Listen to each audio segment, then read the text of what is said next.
our children will go to these schools and whatever. Then we get married, and then in the course of that marriage, our business doesn't do well. Our business maybe flounders, or the job I was doing, I lose it in the way. I mean, like how we lost the capacity to raise funds through the finance bill. Obviously, my wife would understand. And she cannot judge me if she had 5 years to decide whether to leave me or not. In 5 years, she cannot say, oh, you didn't give me the house, so I'm walking away. There are a lot of factors, and every leader... The concern is, Bwana Mungatana, because I'm listening to you. This thing you're saying... You see, you are cutting me off. You know, you cut me off, you don't cut off... I'm helping you here. So because you've always said...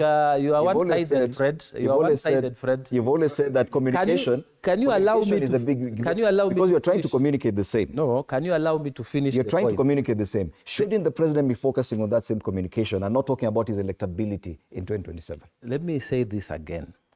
If you marry your wife today, and your wife, you've promised her this and the other, and then somewhere along the journey, the business flounders, or you lose your job and you have to look for another job, you have a hiatus, you have issues within the family, the woman will not judge you because you didn't buy the house.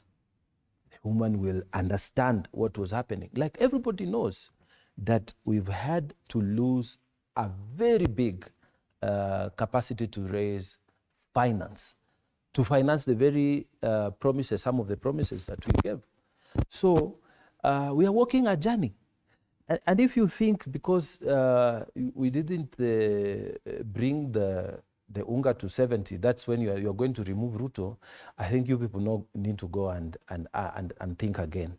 If you're in the opposition and you think that's the thing you're going to tell Kenyans, you need to tell us whether we reduce the prices from where it was at 250, 280 down to where it is now, about 100, 120, 130.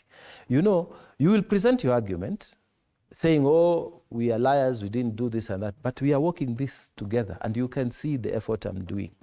Even if it is your son in school, you may have set a target for A this term or B this term, but you can see the effort he's doing.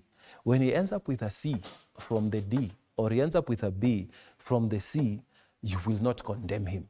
So I'm just saying this free advice to those in opposition and hoping to take the presidency, that if their strategy is to come and tell Kenyans they didn't do this and that, I think there's a problem. What I would say, and I would repeat again, and because I respect a lot our colleagues in the opposition, if you want my seat, come and tell us what you want to do, not what I've failed to do. Okay. If you want to be governor, come and tell us what you plan to do for Nairobi, not what Sonko didn't do. Otherwise, you will never be elected. That's the same question I'm asking. You will never be electable. This is what I'm saying. The presidential podium is talking more about his re-election in 2027. Is he getting a second term? Are they extending term limits? And not really communicating this. And I only have like 3 minutes, so I'll give you each a minute and a half for your final comments. You want to go first, or I give one? Let me go first and say the government of Kenya is ahead in terms of